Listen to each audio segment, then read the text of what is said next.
नमस्कार, जय हिंद, जय भारत, शुभ संध्या। एक बार फिर वैभवी हाजिर है किरदार जिंदगी के नए पायदान के साथ। मुझे पता है आप सभी को बेसब्री से बुधवार शाम 7 बजे का इंतजार होता है और उस इंतजार को आज मैंने अभी खत्म कर दिया, क्योंकि आपके पास एक बेहतरीन, शानदार, साहसी और समाज को एक नई दिशा देने वाली शख्सियत के साथ मिलवाने लेकर आई हूँ। और मैं उम्मीद करती हूँ धीरे-धीरे सभी हमारे तमाम सुधी श्रोता जो मेरे प्रियजन हैं और जिनकी वजह से मैं हमेशा कहती हूँ कि कार्यक्रम बहुत अच्छा होता है, जुड़ जाएँगे और वार्तालाप हम आगे बढ़ाएँगे। दोस्तों, 82 पायदान हमने आज पार किए। 82वां एपिसोड आज हमारा है किरदार ज़िंदगी का, और जैसे-जैसे हम शतक की तरफ बढ़ रहे हैं, वैसे-वैसे दिल की धड़कन भी बढ़ रही है और एक ज़िम्मेदारी भी है कि हम हर बुधवार को एक से बढ़कर एक किरदार से आपको मिलवाएँ। गुलशन ग्रोवर जी, बहुत-बहुत अभिनंदन, स्वागत करती हूँ। बहुत खुश होती हूँ जब मैं आपको अपने पटल की शोभा बढ़ाते हुए पाती हूँ। बहुत-बहुत अभिनंदन, और आप सभी को माँ सरस्वती के अवतरण दिवस की बहुत-बहुत शुभकामनाएँ। बसंत पंचमी की बहुत-बहुत शुभकामनाएँ। 25 साल पहले मैंने एक कविता लिखी थी कि बसंत के आए आते उमंग छाई, होठों पर मुस्कान आई, कहते कहते मन न भरता, वो दूर देखो बसंत खड़ा है। तो बसंत दूर खड़ा नहीं है, अब बसंत हमारे जीवन का हिस्सा है और हर रोज बसंत है। आज एक ऐसी शख्सियत से मिलवाने आई हूं जिन्होंने समाज सेवा की जो उड़ान है उसको बहुत ऊपर उठा दिया है। कभी आप सोचें कि एक बच्चे को अगर हम पढ़ाने की कोशिश करते हैं इस आर्थिक युग में, इस भौतिक युग में, तो हमें लगता है कि बहुत पैसे लगेंगे, बहुत खर्चा होगा, बहुत सारी तैयारियां करनी पड़ेगी। लेकिन आज की जो शख्सियत है, 250 बच्चे उनके स्कूल में पढ़ते हैं, उनके विद्यालय में पढ़ते हैं, वो भी निःशुल्क, और बिल्कुल उस तरह जैसे हमारे और आपके बच्चे पढ़ते हैं, पब्लिक स्कूल की तरह। ये एक जज़्बा है, एक पहल है उन बच्चों को मुख्य धारा से जोड़ने का, जो बच्चे बहुत कुछ समाज से डिज़र्व करते हैं, उन्हें मिलना चाहिए, पोषण से लेकर एजुकेशन तक। और कितने कम लोग होते हैं जो ये सब कर पाते हैं, लेकिन आज जो किरदार हमारे साथ हैं, उन्होंने ये कर दिखाया है। मैं बात कर रही हूँ हमारी आज की शख्सियत का, जिनका नाम है निर्मला अग्रवाल जी। आपने बीएससी एमए किया है और उमा बाल भारती स्कूल के नाम से जयपुर में ये स्कूल चलाती हैं, जिसमें 250, जिनकी संस्थापक और निदेशक हैं आप, और निःशुल्क पढ़ाई की व्यवस्था है। आप समझ सकते हैं कि एक स्कूल में अगर 250 बच्चे को निःशुल्क पढ़ाया जा रहा है, तो निसंदेह भारत विश्व गुरु बन जाएगा। उसे कोई रोक नहीं सकता है। बहुत सारे सम्मानों से सम्मानित है। मैं थोड़ा-सा उनका परिचय देना चाहती हूँ। बहुत बड़ा विशाल परिचय है, लेकिन छोटा करके, क्योंकि उनसे बहुत सारी हमें बातें करनी है, तो थोड़ा-सा छोटा करती हूँ। और इनर व्हील क्लब जयपुर की वो पूर्व अध्यक्ष रही हैं और पूर्व सचिव भी रही हैं और वर्तमान में कोषाध्यक्ष हैं। अनेक जो सामाजिक कार्य होते हैं उसमें इनकी भागीदारी रहती है, सुनिश्चित रहती है भागीदारी। और साथ में राजस्थान राज्य भारत स्काउट एंड गाइड भूतपूर्व हेड क्वार्टर कमिश्नर गाइड, इन सब सम्मानों से अलंकृत हैं। और भी बहुत सारी बातें हैं उनके बारे में, तो चलिए हम उनसे रूबरू होते हैं, उनसे मिलवाते हैं और अपने पटल को धन्य करते हैं। एक ऐसी समाज सेविका हैं जो उन बच्चों को मुख्य धारा से जोड़ रही हैं, जो बच्चे या तो नशे के शिकार हो जाते, या दुष्कर्मों में लिप्त हो जाते या भटक जाते अपनी राह से। आज इस पटल के माध्यम से हम बहुत गौरवान्वित महसूस कर रहे हैं उनको आमंत्रित करके, और उन्होंने सहस्र हमारा आमंत्रण स्वीकार किया, उसके लिए उन्हें हम आभार भी हम उन्हें देंगे। और चलिए हम उनसे आपको मिलवाते हैं। निर्मला जी, बहुत-बहुत अभिनंदन करती हूँ, स्वागत करती हूँ मैं इस कार्यक्रम में। बहुत-बहुत नमस्कार सबको, सभी को। हमारे साथ धीरे-धीरे हमारे दर्शक श्रोता जुड़ गए हैं। हास्य कवि राजेंद्र विश्वकर्मा जी हमारे साथ जुड़ गए हैं। बहुत-बहुत अभिनंदन, स्वागत करती हूँ। सभी का स्वागत है, अभिनंदन है। सभी से गुजारिश है कार्यक्रम से जुड़े रहिए, बने रहिए, कार्यक्रम को शेयर कीजिए ताकि ज़्यादा से ज़्यादा लोग हमारे साथ जुड़ सकें। निर्मला जी, नमस्कार, नमस्कार। इतना सुंदर जी। परिचय आपका, और इतना कुछ आप काम कर रही हैं, और सिर्फ बच्चों को मुख्य धारा से नहीं जोड़ रही, बल्कि बच्चों को आप अपने पैर पे खड़े होने की भी प्रेरणा दे रही हैं, और बहुत सारे बच्चे अपने पैर पे खड़े भी हुए हैं। लेकिन हुँ। इन सब बातों को हम आगे रखेंगे, मैं चाहूँगी, क्योंकि हम हमेशा कार्यक्रम की जो शुरुआत करते हैं, वो पारिवारिक पृष्ठभूमि से करते हैं, पारिवारिक परिचय से करते हैं। तो मैं चाहूँगी कि हमारे दर्शकों को अपने बारे में आप बताएँ। मैं एक मारवाड़ी परिवार से हूँ और मेरा जन्म राजस्थान के सीकर जिले में नीमका थाना में हुआ था। अभी नीमका थाना अब जिला बन चुका है। वहाँ मैं एक राजनीतिक परिवार से हूँ, मोदी परिवार से। उसके बाद मैंने जयपुर आके बीएससी एमए की पढ़ाई करी और मेरी शादी मेरे हस्बैंड आईआईएम अहमदाबाद से हैं और हमने बहुत साल सर्विस की और फिर जयपुर में आके हम सेटल हो गए हैं। हमारे 3 लड़कियां हैं और तीनों की शादियां हो चुकी हैं और तीनों बहुत अच्छे से सेटल्ड हैं। बहुत तीनों ने एमबीए कोर्सेज करके अपने-अपने करियर में व्यस्त हैं वो। हम दोनों ने सेवा का संकल्प लिया है और अब पिछले 10, 12, 15 सालों से हम समाज के सेवा कार्यों में जुटे हुए हैं।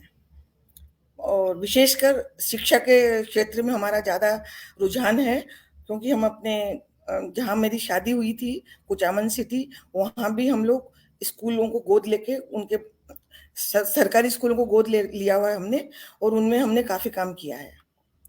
और हम लोगों को 3 बार भामाशाह पुरस्कार से भी नवाजा जा चुका है राजस्थान सरकार की ओर से।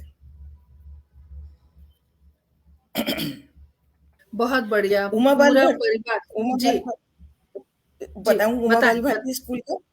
मैंने 2001 में मेरे मन में विचार आया कि ये सरकारी स्कूलों में जो बच्चे जाते हैं, वो अच्छे से पढ़ नहीं पाते हैं, तो क्यों नहीं मैं इन बच्चों के लिए कुछ काम करूँ।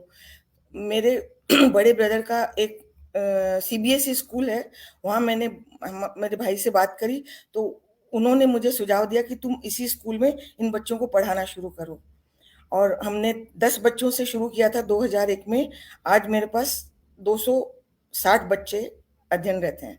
उसमें कई बच्चे पढ़ लिख के अपने पैरों पे खड़े हो गए हैं, कुछ ने सर्विस जॉइन की है, कुछ अपना काम कर रहे हैं। बहुत बढ़िया, मतलब और पूरा जो परिवार है आपका वो शिक्षा से जुड़ा हुआ है, और सभी मिलके शिक्षा का दान कर रहे हैं। देखिए, 2 दान बहुत बड़ा दान कहते हैं, महादान कहते हैं, एक शिक्षा का दान कहते हैं और एक रक्तदान कहते हैं। तो ये दोनों दान अपने आप में बहुत अहमियत रखता है। तो निर्मला जी, सबसे पहले तो बहुत-बहुत आपको शुभकामनाएँ, जो इतना कुछ आप उन बच्चों के लिए कर रही हैं, जो बच्चे आर्थिक रूप से पिछड़े हुए हैं, या फिर वो सक्षम नहीं हैं किसी कारणवश, वो पढ़ाई नहीं पूरी कर पा रहे हैं, तो वैसे बच्चों के लिए आपकी संस्था और आपका परिवार लगा हुआ है। पारिवारिक पृष्ठभूमि के बाद अगर हम बात करें, तो ये इतना कुछ जो एजुकेशन सेक्टर में आप काम कर रही हैं, तो इसकी कहीं न कहीं से प्रेरणा ज़रूर मिली होगी। तो प्रेरणा का क्या इस राज़ रहा है? जी। इसका मेरे पिताजी बहुत पहले वकील थे और उन्होंने आगरा से एलएलबी की थी और हमारे गांव के शायद वो पहले शिक्षित व्यक्ति थे। मेरी मदर जो थी वो 8वीं क्लास पढ़ी हुई थी और उन्होंने हमें शिक्षा के लिए हमेशा प्रेरित किया। और जब मैंने ये स्कूल खोला मेरी माँ सबसे ज़्यादा प्रसन्न मेरी माँ हुई क्योंकि उनको लग रहा था कि मेरा सपना पूरा हुआ है। तो मैंने उस स्कूल का नाम मेरी माँ के नाम से रख दिया है। मेरी माँ का नाम उमा है और वो शिक्षा के प्रति इतनी जागरूक थी कि मेरी पढ़ाई आज के 60 साल पहले मुझे गांव से हॉस्टल में भेजा, जबकि ये बहुत असंभव सी बात थी कि लड़कियों को अपने घर से दूर पढ़ाई के लिए भेजा जाए। तो ये प्रेरणा मुझे मेरी मदर से मिली है और सपोर्ट मेरे जो भाई अमेरिका में हैं, उनके सपोर्ट से मैं ये स्कूल चलाती हूँ। बहुत बढ़िया। तो जितने बच्चे हैं, जब आपने 10 बच्चों से शुरू किया किया था और आज 250-300 के करीब बच्चे हैं, तो एक बात होती है कि हम कोशिश करते हैं कि चलो हम कुछ अच्छा करें, लेकिन जब तार जुड़ने शुरू हो जाते हैं और जब आपके साथ लोग जुड़ने शुरू हो जाएँगे, इतना आसान नहीं होता कुछ भी, बहुत मुश्किलों का सामना करना पड़ता है। बेशक आप फ्री में पढ़ा रहे हो किसी को, लेकिन जद्दोजहद ज़रूर करनी पड़ी होगी, परिवार को कन्विंस्ड करना पड़ा होगा, तो वो सब कैसे कर पाईं? कितना आसान रहा, कितना मुश्किल रहा? बहुत मुश्किल था शुरू में। जब मैंने 10 बच्चे अपना खुद मैं मोहल्लों में जाती थी, उनके घर-घर जाके उनको बोलती थी कि हम ऐसा स्कूल चला रहे हैं, तुम आओ। तो किसी को विश्वास नहीं आता था कि ऐसा कुछ होगा। फिर भी शुरू में जब 10 बच्चे आना शुरू हुए, तो मेरे पास पैसा नहीं था। मैंने कहा मुझे थोड़ी हेल्प चाहिए, तो उन्होंने कहा कि तुम पहले थोड़ा काम करो फिर हम देखेंगे। इस तरह से शुरू के 2 साल मेरे काफ़ी परेशानी में बीते। कई बार मुझे लगा कि मैं नहीं कर पाऊँगी, पर फिर मैंने सोच लिया कि मुझे तो ये करना ही है और धीरे-धीरे मेरा प्रयास सफल हुए और मेरे बच्चों ने, मेरे परिवार वालों ने मुझे धीरे-धीरे सपोर्ट करते चले गए और आज हम इस मंजिल पे पहुँच चुके हैं। अभी मेरे पास जो बच्चे आ रहे हैं, वहाँ मुझे कई कई जगह से मुझे सपोर्ट मिलता है, पर हम सरकार से कुछ नहीं ले रहे हैं। ये हमारा अपना प्रोजेक्ट है।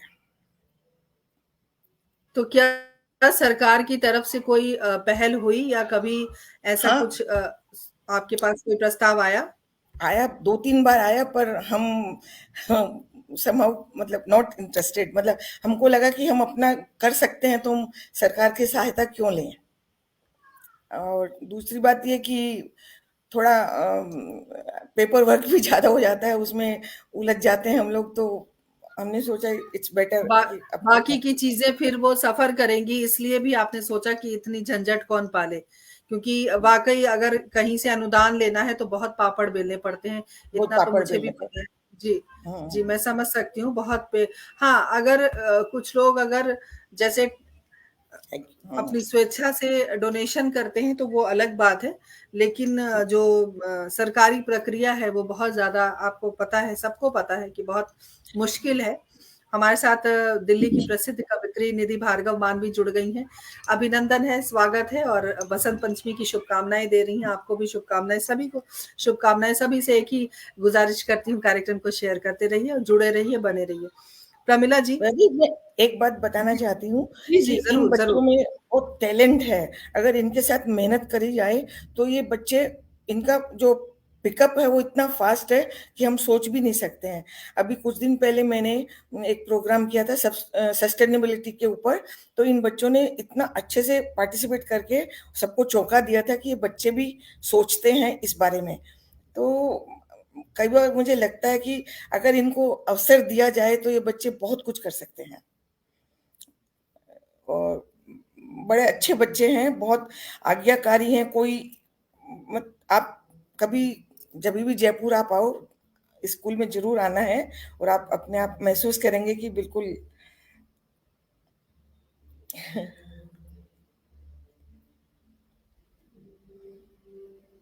हम ज़रूर आएँगे और हम आपसे ज़रूर मिलेंगे जब भी जयपुर आना होगा और उन बच्चों से भी मिलना चाहेंगे। प्रतिभा तो भारत की मिट्टी के कण-कण में है। उन प्रतिभाओं को तलाशने की ज़रूरत है, तराशने की ज़रूरत है और वही प्रतिभा आगे बढ़कर कोई आईएएस ऑफ़िसर में तब्दील हो जाएगी, कोई आईपीएस ऑफ़िसर में तब्दील हो जाएगी, कोई साइंटिस्ट, कोई डॉक्टर, कोई इंजीनियर, कोई शिक्षक। तो ये सारी चीज़ें चलती रहती हैं और अवधेश कुमार कर्ण हमारे साथ जुड़े हैं। बहुत-बहुत स्वागत, अभिनंदन करती हूँ। हमारे साथ बने रहिए, जुड़े रहिए और आसान कुछ भी नहीं होता, लेकिन चूँकि आपका एक फैमिली बैकग्राउंड रहा है, आपकी पारिवारिक पृष्ठभूमि ही शिक्षा से जुड़ी हुई रही है, तो हुँ। थोड़ी चीज़ें आसान हो जाती हैं, लेकिन चूँकि जो दिक्कतें हैं, जो चुनौतियाँ हैं, वो सबके जीवन में होती हैं, अलग-अलग तरीके की होती हैं। आपके जीवन में भी अलग तरीके की परिवार का जो सपोर्ट होता है, जैसे हस्बैंड आपके हैं सपोर्ट में, फिर आपकी 3 लड़कियाँ हैं, जहाँ तक मुझे पता है। तो बच्चों का किस तरीके का है कि मतलब मम्मा आप बहुत अच्छा काम कर रहे हो, आप बच्चों के लिए कुछ अच्छा कर रहे हो, तो एक प्राउड फील होने वाली बात होती है, तो कैसा लगता है जब बच्चे आपके बारे में ऐसे बोलते हैं? बहुत अच्छा, वो मेरी दोस्त ज़्यादा हैं बच्चों से, क्योंकि वो मैं उनसे हर बात शेयर करती हूँ। आज भी जब प्रोग्राम के बारे में बात हो रही थी, तो बच्चों ने पहले सब पढ़ा करा, तो बोले मम्मा आप ज़रूर जॉइन करो, हम आपको सपोर्ट करेंगे। उसी ने सारा ये अरेंज करके दिया है मेरे को। बड़ी बेटी सिंगापुर में थी, वो आज आई हुई है, तो by the way she is there. मैं बुलाऊँगी अभी उसको थोड़ी देर में, आप मिलाऊँगी आपसे। बहुत बढ़िया, देखिए बच्चों का सपोर्ट ज़रूरी होता है और हमारा जो कार्यक्रम है किरदार-ए-ज़िंदगी हम हमेशा कोशिश करते हैं कि हम बहुत चुने हुए कोहिनूर हीरे को तलाशें और यहाँ लेकर आएँ। तराशने का काम तो आपने स्वयं किया, माँ सरस्वती ने किया, लेकिन तलाशने का काम हम कर लेते हैं, हम ढूँढ लेते हैं और अपने जो सुंदर हमारी एक माला है, उसमें हमने बहुत सारे रत्नों को पिरो रखा है, उसमें से एक रत्न आज फिर जुड़ गया हमारे साथ। तो हमारा थैंक यू। सौभाग्य है और जब आप बच्चों के साथ होती हैं तो बच्चों की भी अपनी एक मानसिकता होती होगी तो वो उस समय का जो बच्चों के साथ का जो माहौल होता है कई बार बच्चे होते हैं कि उन्हें इस बात का एहसास होता है कि हम फ्री के स्कूल में पढ़ रहे हैं या हमारे माँ-बाप के पास इतनी चीज़ें नहीं हैं। तो बच्चों के कोमल मन को समझाना बड़ा मुश्किल काम होता है। तो उसके लिए कितनी तैयारियाँ आपकी तरफ से? हम बच्चों के साथ पिकनिक मनाते हैं, उनके साथ गेम खेलते हैं, उन गाना गाते हैं, उनके साथ कहानियाँ सुनते हैं और सबसे बड़ी बात है बच्चों की अगर घर से कोई प्रॉब्लम, कई बच्चों को घर से काफ़ी प्रॉब्लम्स रहती हैं, वो हमारे साथ शेयर करते हैं, फिर हम उनको समझाते हैं, उनके परिवार वालों को हमारे यहाँ बुलाते हैं और उनकी बाकायदा काउंसलिंग की जाती है।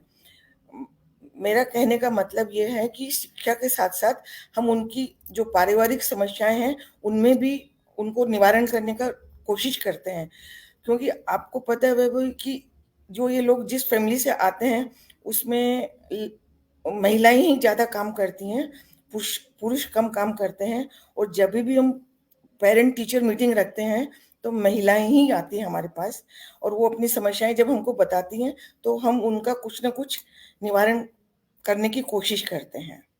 इस तरह से वो बच्चे हमसे जुड़ जाते हैं। मैं अगर 2 दिन स्कूल नहीं जाती हूँ और थर्ड डे अगर मैं स्कूल जाती हूँ, तो बच्चे पूछते हैं, "आप स्कूल क्यों नहीं आती हैं?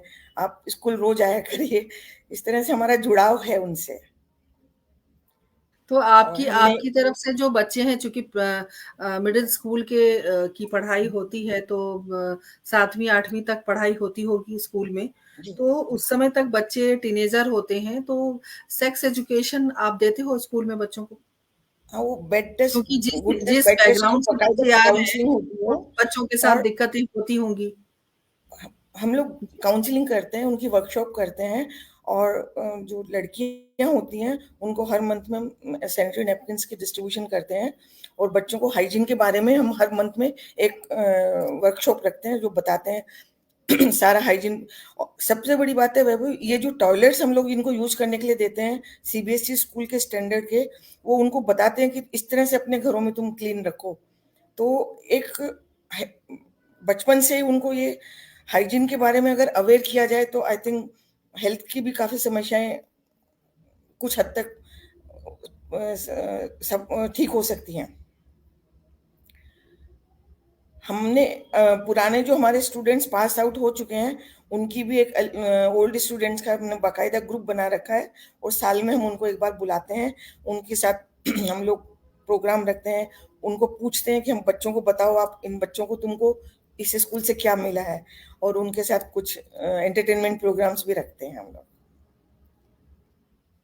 बहुत बढ़िया, आपके प्रोफ़ाइल में मैंने देखा कि जो बच्चे स्कूल में पढ़ते हैं उनको आप सिर्फ़ एजुकेट नहीं कर रहे हैं, सिर्फ़ शिक्षा नहीं दे रहे हैं, आप पैर पे खड़े होने के लिए भी जो जद्दोजहद है उनको सिखाना और उनको पैरों अपने पैरों पे खड़ा करना, तो ये भी एक चुनौती है।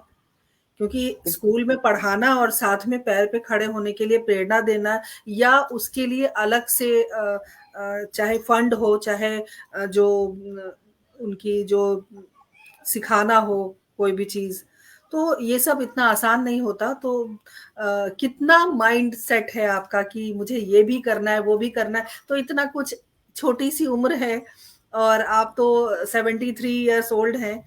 तो बिल्कुल। कितना कैसे कर पाते हो? इतनी ऊर्जा कहाँ से मिलती है आपको? जब काम शुरू करते हैं ना, उम्र नहीं देखती हूँ, मेरे को लगता है मुझे कर पाऊँगी, कर लेती हूँ। और बहुत कुछ सोचती हूँ कि बच्चों को, कोई भी बच्चे को ये शिकायत नहीं होनी चाहिए कि मुझे इस स्कूल से कुछ नहीं मिला। तो हर बच्चे से मैं व्यक्तिगत रूप से मिलती हूँ, उनका नाम जानती हूँ, उनसे बात करती हूँ, उनकी समस्याएँ सुनती हूँ। और जो पुराने बच्चे, जो मेरे ओल्ड स्टूडेंट्स हैं, वो टाइम टू टाइम मेरे पास आते हैं और मेरे से शेयर करते हैं अपनी परेशानियाँ, या कुछ अचीवमेंट्स होते हैं वो मुझे बता के जाते हैं। और मेरे पैर छू के जाते हैं कि मैम आपकी वजह से आज हम यहाँ खड़े हैं। तो मुझे अच्छा लगता है कि बच्चे, हम कुछ कर पाए जिंदगी में। बिल्कुल सही कह रही हैं, हमें भी अच्छा लगता है जब हमारे दर्शक, श्रोता हमारे साथ जुड़ते हैं कार्यक्रम में और बहुत सुंदर-सुंदर अपने संदेश भेजते हैं, अपने कमेंट्स भेजते हैं और उसे पढ़कर हमें आनंद अनुभूति होती है। और हमारे साथ पटल के मुख्य सलाहकार आदरणीय सुदर्शन शर्मा सागर जी जुड़ गए हैं, बहुत-बहुत स्वागत, अभिनंदन करती हूँ। पटल की संयोजिका सुदर्शन शर्मा सुधी जी जुड़ गई हैं, बहुत-बहुत स्वागत, अभिनंदन। हमारे साथ विनोद उपाध्याय जी जुड़ गए हैं, बहुत-बहुत स्वागत, अभिनंदन। इसी तरह जुड़े रहिए, बने रहिए, क्योंकि आप हैं तो हम हैं और आपके आने से हमें मनोबल मिलता है, हमारी ऊर्जा और बढ़ती है, तो हम दोगुनी रफ्तार से काम करते हैं और अगली बार फिर अच्छे किरदार को लेकर आऊँगी, फिर नए किरदार को लेकर आऊँगी, तब तक आप इंतज़ार भी करेंगे। और मेरे पास बहुत खजाना है, मेरे पास बहुत सारे रत्न भरे हुए हैं, आने वाले समय में वो सारे रत्न एक-एक करके इस पटल की शोभा बढ़ाएँगे। निर्मला जी, बहुत सारे दर्शक श्रोता, डॉक्टर पुष्पलता तनेजा जी हमारे साथ जुड़ गई हैं। केंद्रीय हिंदी नमस्कार। निदेशालय में निदेशक के पद पर रही हैं। बहुत-बहुत अभिनंदन, स्वागत करती हूँ और आपके आने से पटल की शोभा बहुत बढ़ जाती है। बहुत-बहुत आभार आपका जुड़ने के लिए। निर्मला जी, कितने बच्चे आपके जी। एजुकेशन के बाद जॉब में हैं और क्या कुछ आपने स्कूल से सिखाया बच्चों को? अभी बच्चों ने, कुछ ने तो अपना खुद का काम शुरू किया है, इवेंट मैनेजमेंट में है, एक और एक फार्मेसी में बन गया है, एक सीए बन गया है, और एक बच्चा अभी टैक्सेशन का काम सीख रहा है। और एक लड़की मेरी, जो ओल्ड स्टूडेंट है, वो वकील बन चुकी है। तो इस तरह से प्रोफेशनल में भी हैं और बच्चे सर्विस भी कर रहे हैं। पर लड़कियों का मेरे को दुख है कि उनको 10th-12th के बाद पेरेंट्स आगे नहीं पढ़ाना चाहते हैं, वो मुझे दुख होता है। मैं उनसे मिलती भी हूँ पर वो नहीं मानते। वो कहते हैं ज़माना खराब है, हम बच्चों को, अकेले लड़कियों को आगे नहीं पढ़ाएँगे। ये उनकी समस्या है, समझाते भी हैं पर कुछ लेकिन सफल भी होती हूँ। तब तब आपको ये नहीं लगता जब इस तरह के प्रश्न आते हैं कि लड़की है और ज़माना ख़राब है, हम नहीं पढ़ाना चाहते, तब आपको नहीं लगता कि जो मुहिम लेकर आप चल रही हैं, वो मुहिम कहीं न कहीं छूट रही है, बहुत, तो एक बहुत मन दुखता बिल्कुल। होगा। तो उसके लिए भी तो कुछ ऐसी जो रणनीति है वो आपको बनानी चाहिए, जिससे वो कन्विंस्ड भी हो जाएँ और जी। एक्चुअली मदर्स तो तैयार रहती हैं, फादर, पिता लोग उनको डिस्करेज करते हैं कि नहीं, मेरी लड़की बाहर नहीं जाएगी। तो आपको तो पता है, पुरुष का जब एक बार ना हो जाता है तो महिलाएं उतना नहीं कर पाती हैं। पर हाँ, इसमें से कुछ ही लड़कियां हैं जो आगे नहीं बढ़ पाती हैं, और हमको उनका दुख होता है कि ये क्यों नहीं जा पाती हैं। मैं कई बार उनके पेरेंट्स से मिलती हूँ, पर वो, उनका माइंडसेट वही होता है, नहीं जाते हैं। पर कुछ लड़कियां बहुत अच्छा कर रही हैं, जैसे एक वकील बन गई है, एक सीए की तैयारी कर रही है, एक मेडिकल के लिए, पीएमटी के लिए तैयारी कर रही है लड़की। उसको 12th में 90% मार्क्स थे उस लड़की को, एंड शी डूइंग, बहुत अच्छा काम कर रही है वो लड़की। उसको मैं सपोर्ट कर रही हूँ पूरा, उसकी कोचिंग में मैं सपोर्ट कर रही हूँ। बहुत बढ़िया। और सुरेंद्र भाई साहब ने लिखा है कि विभिन्न प्रतिभाएं इस पेज पर आ चुकी हैं। तो भाई साहब आपका बहुत-बहुत आभार। और मोदी जी ने ज़माना बहुत ठीक कर दिया है, इन्होंने लिखा है, और ये एक व्यंग है। आप खुश ना हो, मुझे पता है जब ज़माना इतना खराब नहीं रहा, ज़माना इतना खराब नहीं रहा, ये इनका एक संदेश आया है, और इनके संदेश से ही मैं बहुत अपने आप को धन्य मानती हूँ, क्योंकि मैं हमेशा इनको कहती हूँ कि आप व्यंग लिखा करें, व्यंग बहुत अच्छा लिखेंगे, और बहुत अच्छे गज़लकार हैं, पटल के सलाहकार भी हैं। तो बातें तो बहुत सारी हैं हमारे पास करने के लिए, लेकिन जब हम सोचते हैं किसी बच्चे के बारे में कि बीच में पढ़ाई रह गई या पढ़ के कुछ कर लिया, देखिए एक महिला अगर पढ़ी लिखी होती है तो पूरा परिवार सुदृढ़ हो जाता है। पुरुष पढ़ता है तो वो सिर्फ अपने लिए पढ़ता है, लेकिन एक महिला जब पढ़ती है, बढ़ती है, तो वो पूरा परिवार सुसंस्कृत और सुशिक्षित होता है। तो ये बातें ज़रूर समझनी चाहिए परिवारजनों को।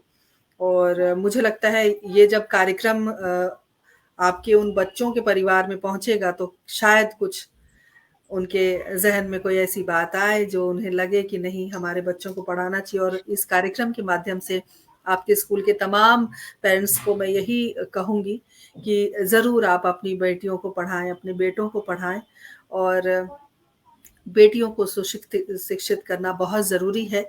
मेरी ये अपील है कि आप उनकी पढ़ाई ना रोकें।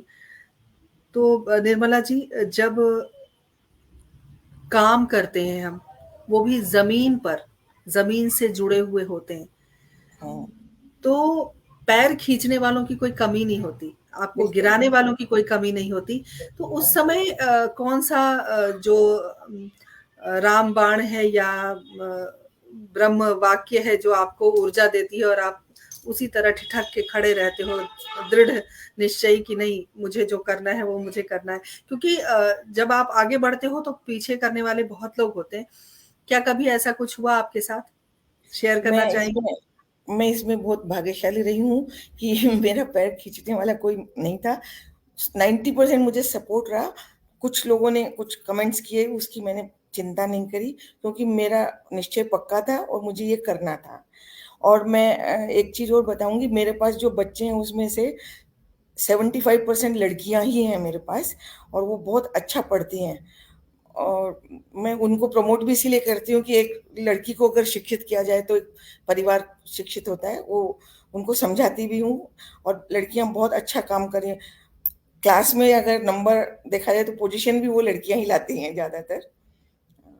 तो सब मिला के इट्स और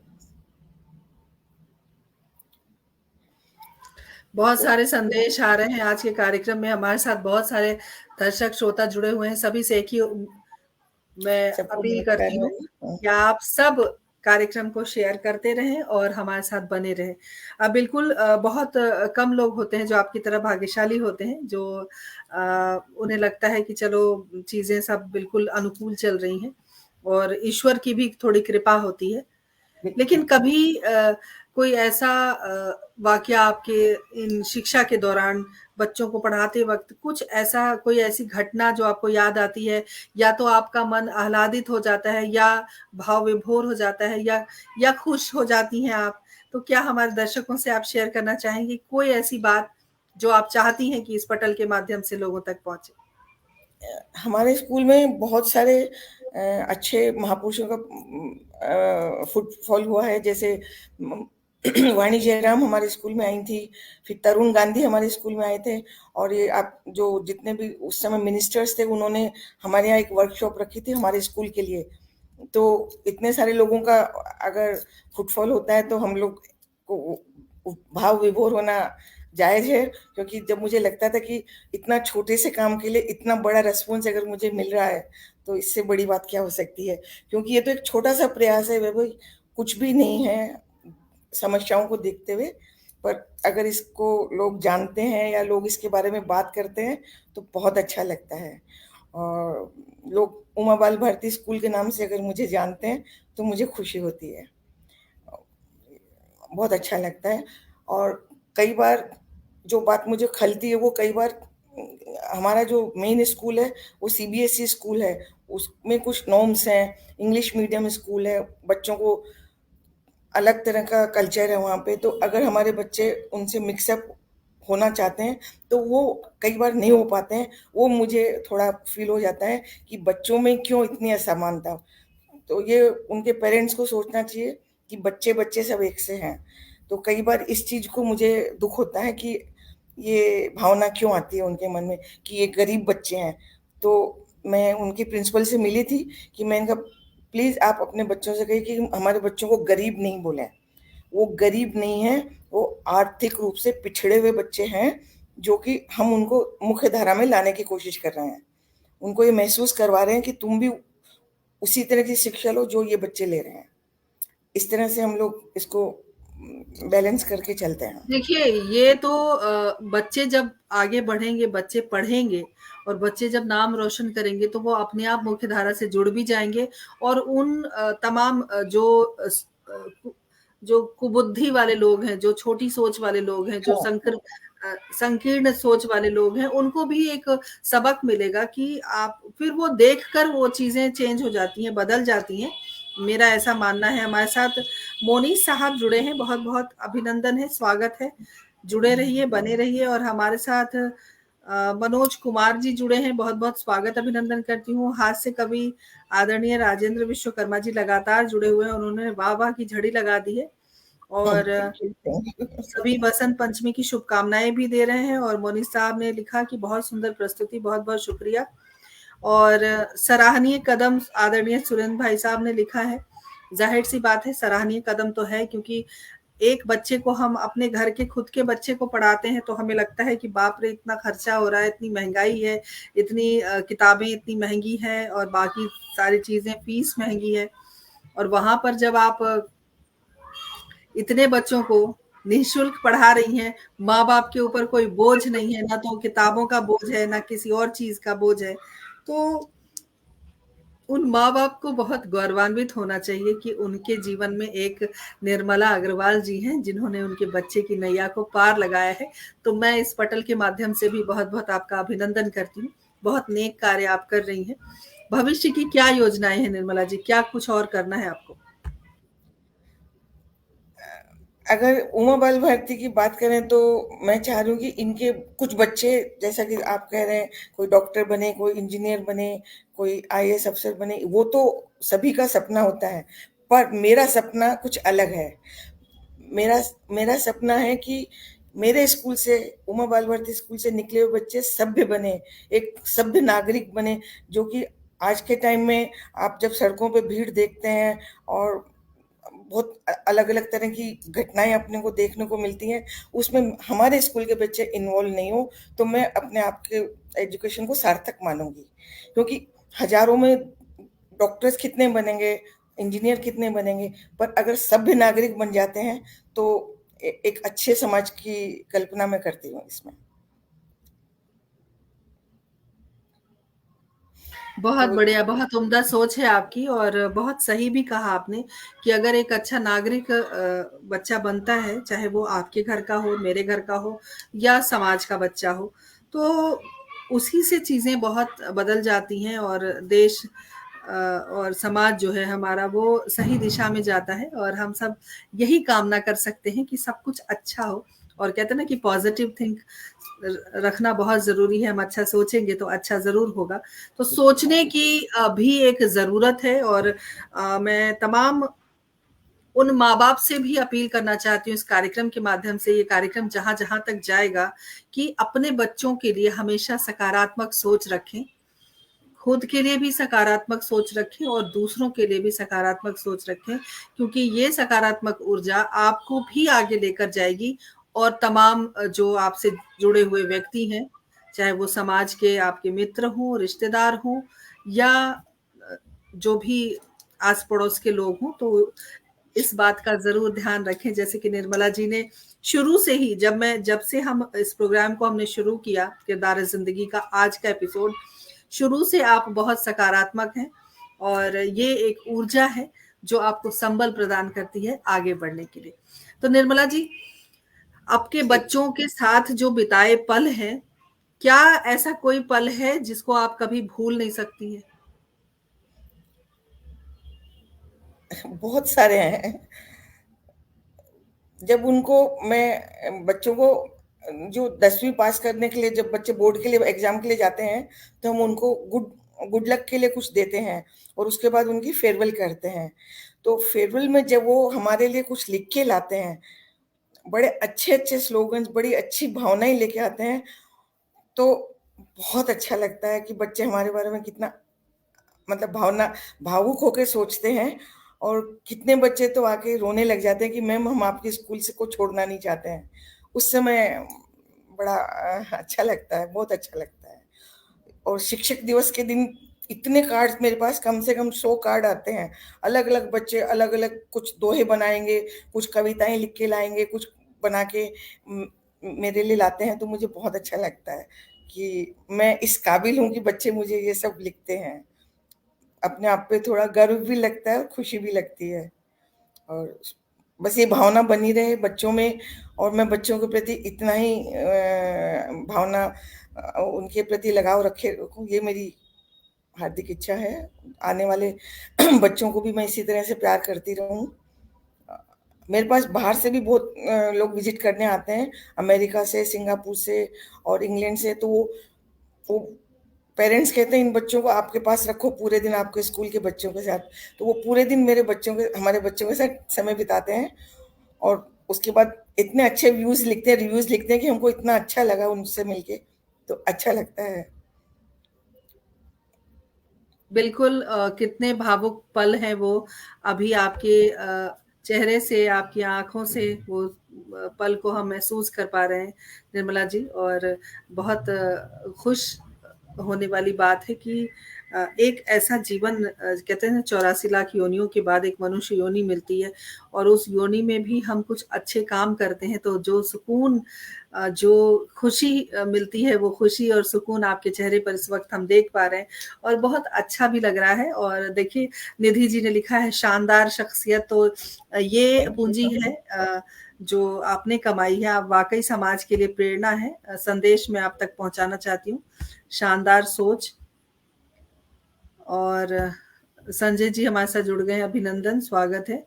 और भी संदेश हैं, पुष्पलता जी ने लिखा है, निर्मला जी समाज की प्रेरणा है आप।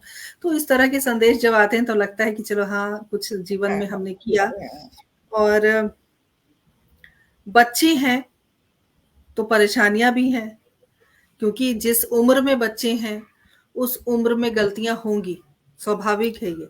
बिल्कुल तो है। उस स्थिति में आपके स्कूल में टीचर्स कितनी हैं और उनका बच्चों के आपका तो समझ में आया हमें कि बहुत प्यारा रिश्ता है बच्चों के साथ, लेकिन वो जो शिक्षकों को आपने रखा है, तो उनका और उन बच्चों का कैसा तालमेल है? और जब बच्चे कभी उदंडता भी करते होंगे, तो थोड़ा सँभालने का जो तरीका होता होगा, मुझे लगता है ऐसा कि वो थोड़ा अलग तरीका होगा आपके स्कूल का। मैं ऐसा महसूस कर रही हूँ, तो मैं चाहूँगी कि मेरे दर्शकों से आप इस बात को साझा करें। मेरे पास अभी 16 टीचर्स हैं, उसमें से 8 टीचर मेरे पास, एक जो मेरी प्रिंसिपल है वो तो 22 साल से मेरे साथ में है और उसका बच्चों के साथ इतना जुड़ाव है कि उसके एक एक इशारे पे बच्चे आगे मतलब उसका इतना कहना मानते हैं और वो बच्चों के साथ बहुत जुड़ी हुई है। दूसरी जो पुरानी टीचर्स हैं उनका सभी का, और एक इम्पोर्टेंट पॉइंट ये है कि हर टीचर हर बच्चे का नाम जानती है। उसको नाम, बच्चे जब क्लास में, मेरे पास एक क्लास में 20 बच्चे से ज़्यादा नहीं रखती मैं, तो हर टीचर का को मैंने ये बोला हुआ है कि हर बच्चे को आपको नाम से जानना है। तो ये पर्सनल आपका रेपो बैठता है। और दूसरा, हमारे स्कूल में मारना अलाउड नहीं है। अगर आपने बच्चे पे हाथ उठाया है तो हम उस टीचर को बिल्कुल वार्निंग दे देते हैं कि अगर नेक्स्ट टाइम ऐसा हुआ तो हम आपको हमारे यहाँ नहीं रख पाएंगे। तो और बच्चों को अगर कोई प्रॉब्लम होती है तो ऑफिस में बुलाया जाता है, उसको उसकी प्रॉब्लम शेयर करते हैं और ट्राई करते हैं कि भाई कम से कम हम उसका कुछ समाधान निकाल सकें। मारना हमारे यहाँ बिल्कुल एक स्ट्रिक्टली नो है। टीचर्स को ये कहा गया है कि जिस माहौल से बच्चे आ रहे हैं वहां भी वो पिट के आते हैं। कई बच्चे होते हैं जो मार खा के स्कूल आते हैं। अगर हमने भी अगर इनको मारा तो ये स्कूल नहीं आएंगे। तो हमको इनको स्कूल में बुलाना है, इसलिए इनके साथ अच्छा व्यवहार रखो। और कोविड के टाइम में बच्चे फ़ोन करके पूछते थे कि मैम स्कूल कब खुलेगा, हमारा मन नहीं लग रहा। तो हम लोगों ने ऑनलाइन क्लासेस चालू करी थी, पर वो क्योंकि हर माँ बाप के पास मोबाइल नहीं थे, तो वो हमारा प्रोग्राम बहुत सक्सेस नहीं हो पाया था। पर इसमें वैभवी, मैं तुम्हें एक बात बताती हूँ, मेरी जी, दोस्ती है बॉम्बे में, जो जी, धीरू भाई अंबानी स्कूल में पढ़ रही है। जी। उसने इनिशिएटिव लेके वहां से मेरे बच्चों को ऑनलाइन क्लासेस दी। क्या वो बात है! 10th में वो 10th में है, और हिंदी हिंदी में पढ़ाती थी, और उसने 4 महीने उन बच्चों को साइंस विषय पढ़ाया। क्या तो बात है! उसकी क्लास के लिए बच्चे वेट करते थे कि उसकी क्लास में अटेंड करते थे बच्चे। 9th 10th को पढ़ाती थी वो। तो बहुत बढ़िया। इस ये भी एक बच्चों की परिवार बातें के हैं। जी, परिवार की ही बात है और परिवार में जब सारे शिक्षादान कर रहे हैं, तो कोई छोटा जो नई पीढ़ी है, वो कैसे पीछे रहे। हमारे साथ सरिता शर्मा जी जुड़ गई हैं जयपुर से। सरिता जी, बहुत-बहुत अभिनंदन, स्वागत और सरिता नमस्ते। बहुत-बहुत आभार निर्मला जी से मिलवाने के लिए। आप सरिता जी हैं, आप हमारे कार्यक्रम का हिस्सा रह चुकी हैं और आपने बहुत सुंदर शख्सियत से हमको मिलवाया, आपका बहुत आभार। और सभी इसी तरह बने रहिए, जुड़े रहिए, थोड़ी और हमारी बातचीत चलेगी। तो बहुत कोविड के दौरान तो बहुत मुश्किलों का सामना करना पड़ा और जो पढ़ाई थी वो बहुत बाधित हुई क्योंकि ऑनलाइन क्लासेस की आदत नहीं थी। नहीं थी, चीज़ें हाँ। बिल्कुल मतलब समझ ही नहीं आ रहा था कि हम करें क्या? वैसी स्थिति थी, लेकिन फिर भी उन सब चीज़ों से हम बाहर निकले और बहुत अच्छा है कि आपके बच्चे भी, आपकी नई पीढ़ी भी इन सब चीज़ों को समझ रही हैं, जुड़ी हुई हैं, तो ये भी एक अच्छी बात है। तो अब जो बच्चे हैं, जो और मार खाने वाली जो बात आपने कही, वो अब तो सारे प्राइवेट स्कूल में बैन है, मार नहीं सकते आप बच्चों को। और ये बात बड़ी मार्मिक आपने कही कि बहुत सारे बच्चे पिटाई खाते हैं क्योंकि घर का माहौल वैसा होता है, क्योंकि जिस जिस बच्चे को आप लेकर आई हैं, वो बहुत सोसाइटी के उन जगहों से आप बच्चे को लेकर आई हैं, जहाँ पर बहुत कुछ बच्चे सहते होंगे। बिल्कुल, हाँ। और वहाँ से जब बच्चे आएँगे तो ज़ाहिर-सी बात है हमारी ज़िम्मेदारी है कि हम उन्हें बेहतर माहौल दे पाएँ ताकि वो ना सिर्फ़ स्कूल में टिकें, बल्कि वो दिल लगाकर पढ़ें और अपनी जो उनकी जो एक दुनिया है, उस दुनिया को वो बेहतर बना सकें। हुँ, कोशिश यही है आपकी, जहाँ तक बिल्कुल, मैं हाँ। समझ पा रही हूँ हाँ, कि अपनी बिल्कुल, दुनिया हाँ। को चेंज करें वो और अपनी जो सोच है उनके परिवार की, उनके माता-पिता की, वो सोच तभी बदलेगी जब वो खुद बदलेंगे। इसमें तो कुछ हद तक कुछ बच्चों के सफल भी जी, हुए हैं बच्चे। माहौल बदला है स्कूल उनके परिवार का, और उन्होंने बच्चों को इस मामले में सहयोग भी दिया है बच्चों को, और कुछ अच्छा रहा है। तो ये जी। जयपुर से कितनी दूर है आपका स्कूल और आपका स्कूल जयपुर में ही जो है। अच्छा जयपुर में, मानसरोवर में है, जयपुर में। अच्छा मानसरोवर में। मैं कुछ फ़ोटोज़ शेयर करूँगी आपके साथ व्हाट्सएप पे, जी, आप मुझे तो देखना। आज ही फ़ोटोज़ और वीडियोज़ दिखाने थे लेकिन किसी आप कारणवश हमारे पास आ नहीं पाया तो हम नहीं दिखा पा रहे हैं क्योंकि वो दिखाना भी ज़रूरी था। मैं भेजूँगी आपको।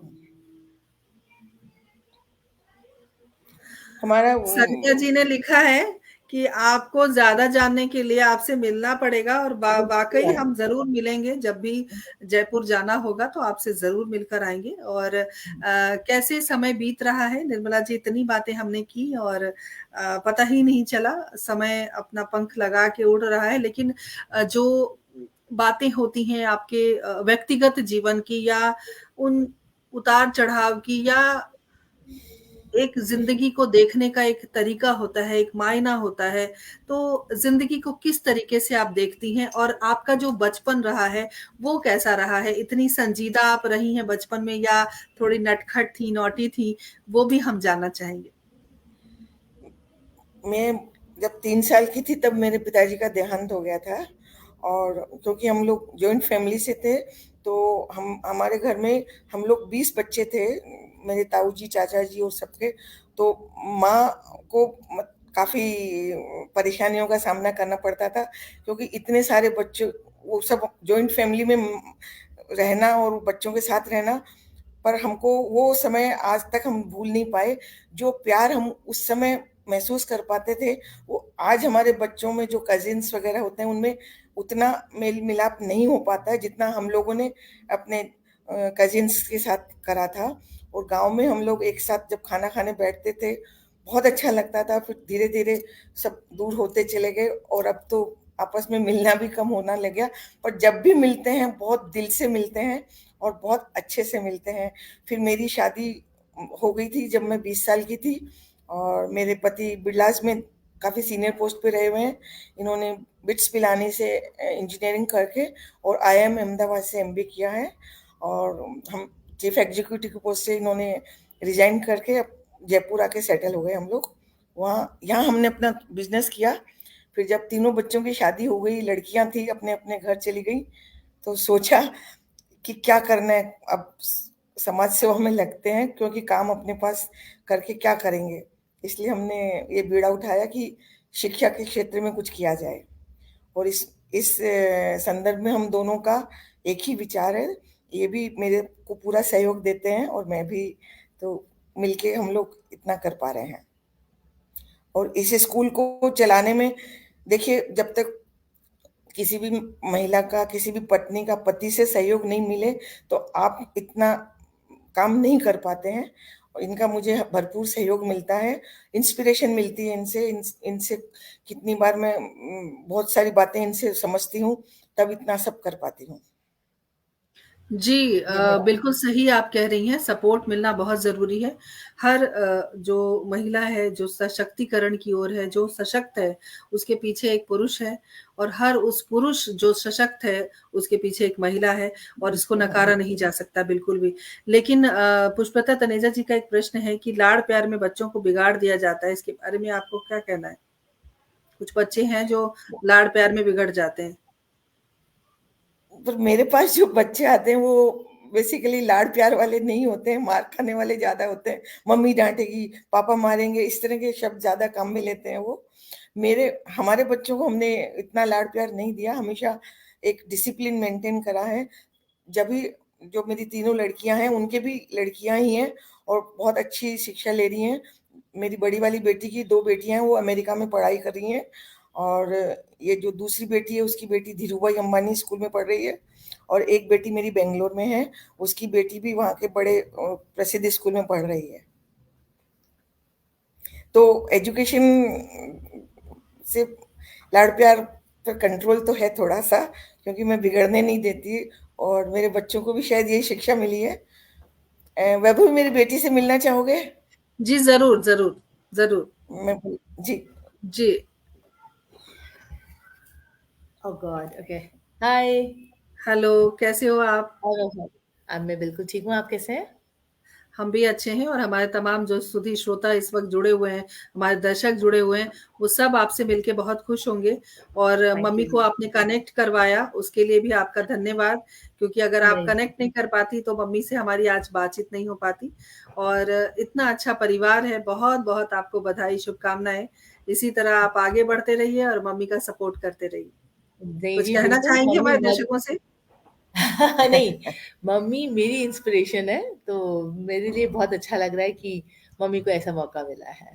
तो मम्मी चलिए डिज़र्व आपसे करती हैं, हाँ, मम्मी बिल्कुल, आपकी बिल्कुल। डिज़र्व करती हैं, बहुत कुछ डिज़र्व करती हैं, अभी तो ये शुरुआत है। और ये कार्यक्रम जब जब लोगों तक पहुँचेगा तो देखिए, समाज सेवा सभी करते हैं, अलग-अलग तरीके की समाज सेवा होती है। लेकिन ये जो शिक्षा का काम कर रही हैं आप, ये और ख़ासकर उन बच्चों के लिए जो बच्चे अ, कभी सोच नहीं सकते थे कि उन्हें शिक्षा का दान भी मिलेगा, या हाँ, वो मुख्य धारा से जुड़ पाएँगे, जो वो डिज़र्व करते हैं। हर बच्चा डिज़र्व करता है बेहतर लाइफ़। बिल्कुल, तो मैं बिल्कुल ये जो आपकी आप बात से एक बच्चों को दे रही हैं निर्मला जी, युगों-युगों तक आपको समाज और देश याद रखेगा, लोग याद रखेंगे।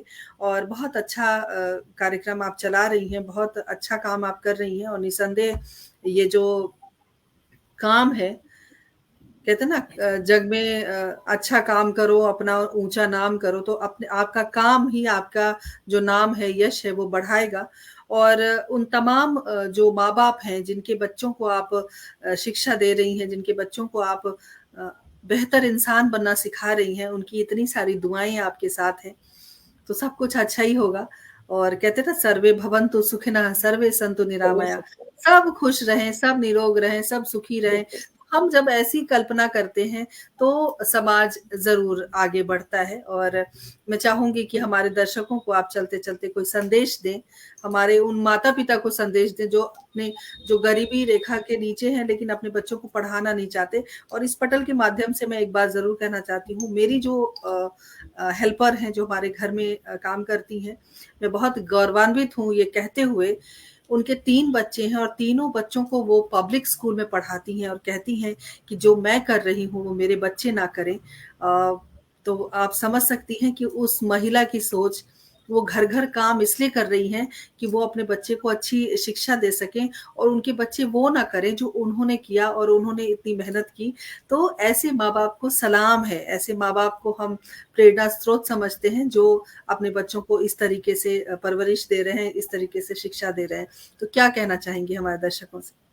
बस जो आपने अभी आपकी मेड के बारे में बताया, वही मैं सभी लोगों को कहना चाहती हूँ कि अगर आप अपने बच्चों को शिक्षित करना चाहते हैं, तो हिचकिचाएँ नहीं, आगे आएँ और निश्चय कर लें, तो रास्ते अपने आप खुलेंगे और हम लोग आपके साथ हैं। हमारी कभी किसी को सहायता चाहिए, हम हमेशा उनके लिए तैयार हैं। मेरे पास बहुत सारी माताएँ आती हैं कि हम नहीं चाहते हमारी जो ज़िंदगी है, वो हमारे बच्चों को उसी तरह की ज़िंदगी जीना पड़े। तो मैं उनको यही कहती हूँ कि अगर तुमने सोचा है, तो ज़रूर अच्छा होगा। तुम्हारी सोच ही इन बच्चों को आगे बढ़ाएगी। और ये संदेश उन सभी बच्चों की माताओं के और पिताओं के लिए है जो ऐसा सोचते हैं कि हम अपने बच्चों को कुछ बनाना चाहते हैं, कुछ शिक्षा देना चाहते हैं। तो मेरा तो यही अनुरोध है सभी से कि अगर हमारे स्कूल से किसी को भी कुछ सहयोग चाहिए, तो हम हमेशा तैयार हैं उसके लिए। और आप सभी से मिलके मुझे बहुत अच्छा लगा है।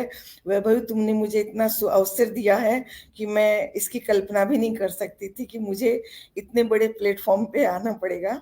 बहुत-बहुत धन्यवाद सरिता ने। आपने आपने वो काम कर दिखाया निर्मला जी, ये प्लेटफ़ॉर्म कुछ नहीं है, ये बहुत छोटा प्लेटफ़ॉर्म है। आपको बहुत आगे जाना है, क्योंकि बहुत सारे लोगों की दुआएँ आपके साथ हैं। हमारे साथ देवेंद्र सिंह जुड़ गए हैं, बहुत-बहुत स्वागत, अभिनंदन करती हूँ। सभी का हृदय से आभार व्यक्त करती हूँ, जितने भी दर्शक श्रोता हमारे कार्यक्रम को देख रहे हैं, सुन रहे हैं और अपने जो महत्वपूर्ण समय से थोड़ा-सा समय हमारे पटल को दे रहे हैं और इतने सुंदर-सुंदर संदेश हम तक पहुँचा रहे हैं। आपका तहे दिल से मैं शुक्रिया अदा करती हूँ। बहुत-बहुत अभिनंदन, बहुत आभार। और निर्मला अग्रवाल जी, बहुत सारी शुभकामनाओं के साथ आपसे विदा लूँगी और हमारा एक आमंत्रण एक बात आपने स्वीकार किया। जी, ज़रूर। एक वादे के साथ कि आप जयपुर आएँगे और जी, मैं हमारे ज़रूर स्कूल। आऊँगी, मैं जब भी जयपुर आऊँगी तो आपसे ज़रूर मिलूँगी और हमारा आमंत्रण स्वीकार करने के लिए हृदय से हम पूरी टीम की ओर से आपका आभार व्यक्त करते हैं। और अगली बार नए किरदार के साथ, हमारे पास किरदारों का भंडार है, हम ढूँढते रहते हैं, तलाशते रहते हैं, फिर एक नायाब हीरा अगले हफ्ते के लिए। तब तक के लिए आज्ञा दीजिए, नमस्कार, शुभ रात्रि, जय हिंद, शुभ जय भारत। रात्रि। जय हिंद।